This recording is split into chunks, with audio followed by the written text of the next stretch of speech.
Good morning, this is Thomas Jung from thomasjungauthor.com, and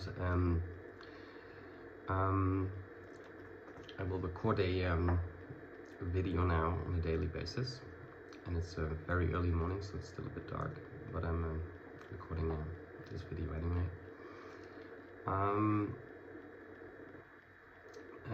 For the past 2 days I've been starting to record some videos on the subject of gays and gangstalking, and I link gays to gangstalking because I think gangstalking is a phenomenon that is still sort of ignored, but everybody knows it's there. The past few days I got me thinking.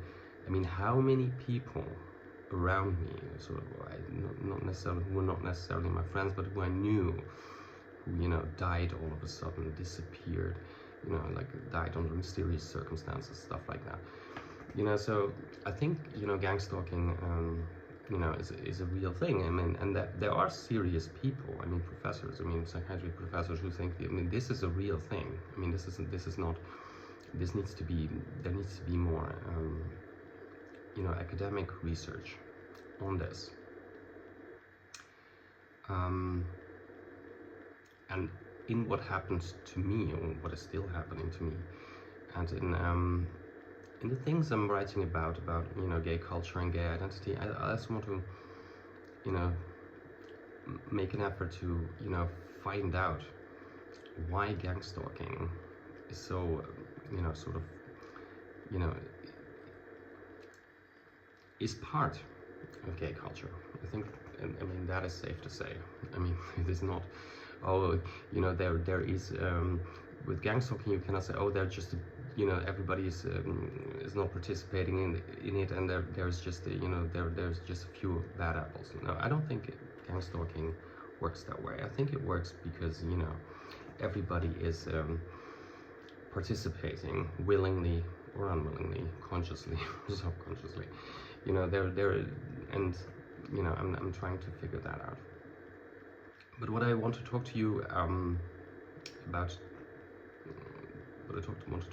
today is, about the essay collection, Deconstructing Pride. And I've published now a foreword and 4 essays. And I think it's going to be an 8 to 10 part essay collection. And today I want to discuss with you, what other, topics I will discuss. In the upcoming essay, which is called Tolerance, Acceptance, Glorification, I want to challenge the sort of the emancipation narrative, or the narrative that there is something called progress when it comes to when it comes to gay liberation. So gay liberation is becoming, there's a progress. You can see it's progressing. It's becoming, better and better and better. And I doubt that it does. You see, because a lot of liberal-minded people believe in something called moral progress. So they believe that next to all these advances in technology and economic output, there is also something called moral progress. Now, I never believed in that, but in the culture we live today, most people believe in that. And I want to put something against that, and you can already see that in the title I chose. I'm going to describe what tolerance of homosexuality meant, and why it was good, and why it was in a way superior to how homosexuality is seen and treated in today's culture. We'll also go into why, as in the 1990s, you basically see a mass acceptance of the homosexual, of the gay lifestyle, as an acceptable, as a respectable lifestyle. Okay, but now I think we reached a phase where the homosexual lifestyle is sort of glorified, and I think it has to do with, in Western cultures, especially in the country I have to live in, um, organized crime and prostitution are romanticized to such a ludicrous degree that you know that even something called that everything that the culture around homosexuality, which is also interlinked with organized crime and prostitution, the world of that, sort of becomes glorified, because people love that so much. And here again, you cannot just say, oh no, there are all these most homosexuals are okay and there are just a few bad apples, or just a few people participating in these things. No, it's part and parcel of that culture. And I think romanticizing that too much and glorifying that too much can be really dangerous.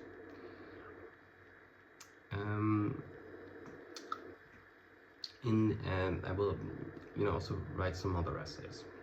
So I will, I think, devote 2 essays to these sort of what you would call them the LGBTQ plus umbrella, that acronym a lot of people resent so much, and I also resent. I mean, I don't like to be referred to as an LGBTQ person or any other of these horrible expressions. I really resent that, and I don't want that, and I'm going to explain why. But that is not the main issue. I think I'm going to devote 2 essays to this, and one I'm going to call something like "On the Queer Expansion," and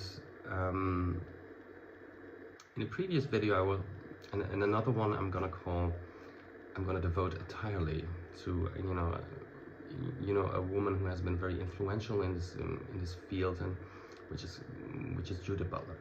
I'm going to devote an entire essay to her. And not so much about her ideas, but about the kind of person she is and what she represents, especially now to gender non-conforming people. Because what I like about Judith Butler is that she, in many respects, thinks like me. I mean, she used to be a lesbian, but she noticed that being a lesbian is a little narrow-minded. I mean, the gay identity, even for women, is for a serious person, these things, an identity like that is hard to take seriously. It is narrow-minded. It is riddled with all kinds of sort of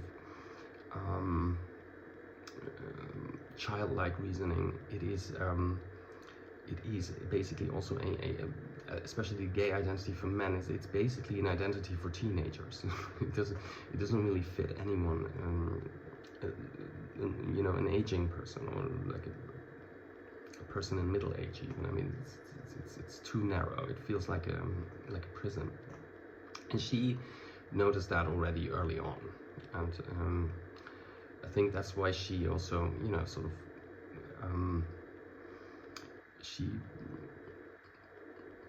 she's a hero to all these gender non-conforming people, and like me, I think she also believes that these are the really interesting people, not the gay people. And yeah, that's what I like about her, and that's what I'm going to write about. But I will also talk about the problem she herself poses, because I've been watching some interviews lately with her, and she has become this sort of pop star. I mean, she thinks of herself as a new kind of Michel Foucault, and that is very problematic, because when I watch her interviews, she only babbles. I mean, there's nothing coming out of her mouth that makes much sense. I mean, because she has this status. I mean, everything she says is being taken so seriously. But I doubt that I mean, I think she